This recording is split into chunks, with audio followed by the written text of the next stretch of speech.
ঘাটতি বাজারে তো একটা প্রচার তো করতে হবে, সরকারি টাকা দিয়ে প্রচার করবেন উনি, এটাই কাম্য আছে। পুরো পশ্চিমবাংলা আরজি করের ঘটনা নিয়ে, দুর্নীতি নিয়ে, কয়লা বালি পাথর সব নিয়ে একটা সরকারের ভাবমূর্তি নষ্ট হয়েছে। এখান থেকে ওভারকাম করার জন্য উনি এখন মাঝে মাঝে ডানা ছাড়ছেন, বা যারা বিরোধিতা করছিল তাদের ডানা ছাড়ছেন। এবার নিজের প্রচারটা উনি করেছেন, উনি অলরেডি ঘোষণাও করে দিয়েছেন 2026-এ উনি আসবেন। কিন্তু একজন মুখ্যমন্ত্রী হিসাবে উনি বাংলার মানুষেরকে যে প্রতিশ্রুতি দিয়ে এসেছিলেন কি বাংলার প্রত্যেকটা মানুষকে উনি প্রোটেকশন দেবেন, ওর চাকরি ব্যাপার নিয়ে ভাববেন, ডেভেলপমেন্ট নিয়ে ভাববেন। কিন্তু আমরা লক্ষ্য কী করেছি? আমরা লক্ষ্য করলাম ডে ওয়ান থেকে কারাপশন কারাপশন অ্যান্ড কারাপশন। একটা সরকারের উপরে অত কারাপশন চার্জ আমার মনে হচ্ছে পৃথিবীতে কোথাও নেই।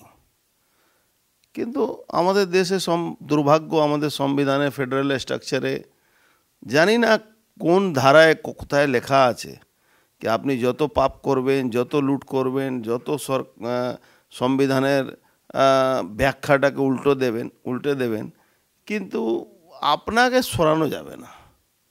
আবার বাংলার একটা সমস্যা কি আছে, বাংলার মানুষ খুব কমতে সন্তুষ্ট হয়ে যান। এই কেউ আপনার কন্যাশ্রীতে সন্তুষ্ট হয়ে যাচ্ছে, আবার বেশিরভাগ জায়গা কন্যাশ্রী নিতে গেলে টাকা দিতে হচ্ছে। ভাবছে যাক 25,000 টাকা পাচ্ছি, যদি 5,000 চলে যায় তাও কোনো ব্যাপার নেই। প্রধানমন্ত্রী আবাস যোজনাকে উনি নিজের নাম দিয়ে চালাচ্ছেন, ভাবছে লোক চলো 1.5 লাখ 2 লাখ টাকা পাচ্ছি, 25,000 দিলে কি যায় আসে। আবার বহু লোক আছে যাদের বাড়ি আছে, সরাসরি টাকাও নিয়ে নিচ্ছে ফলস বাড়ি দেখিয়ে। তো একটা বেনিফিশিয়ারি শ্রেণী তৈরি করে নিয়েছেন উনি। সেই বেনিফিশিয়ারি শ্রেণীর সংখ্যা 7 থেকে 8%, 10% হয়ে গেছে। এই 7 থেকে 8%, 10% বেনিফিশিয়ারি শ্রেণী যে আছে, সেই ভোটটা উনি ধরে রেখেছেন কি এই ভোটটা আমি পাবো। আর 30% মুসলমান ভোট উনি ধরে রেখেছেন। এই 40% ভোট যেটা, আর 30% প্লাস 7 to 8% প্লাস বাদ বাকি যে 5-6% ভোট জোর করে দখল করে, গুন্ডামি করে দখল করে সব ভোটটা নিয়ে নিয়েছেন। তো উনি ভাবছেন এটা নিয়ে আমি আবার সরকারে চলে আসব।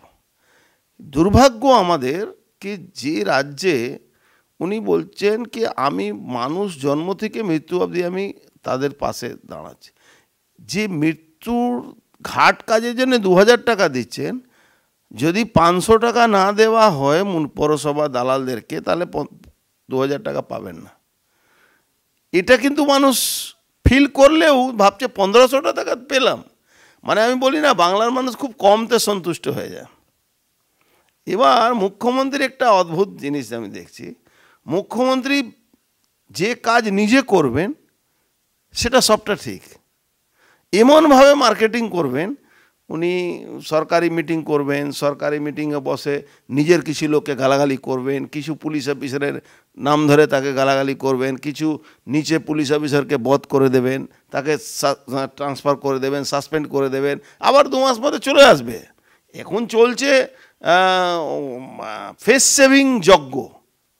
তখন ফেস সেভিং যজ্ঞের মধ্যে কালকে ওই একটা প্রোগ্রাম আপনি দেখেছেন, এই প্রচার ফেস সেভিং। কিন্তু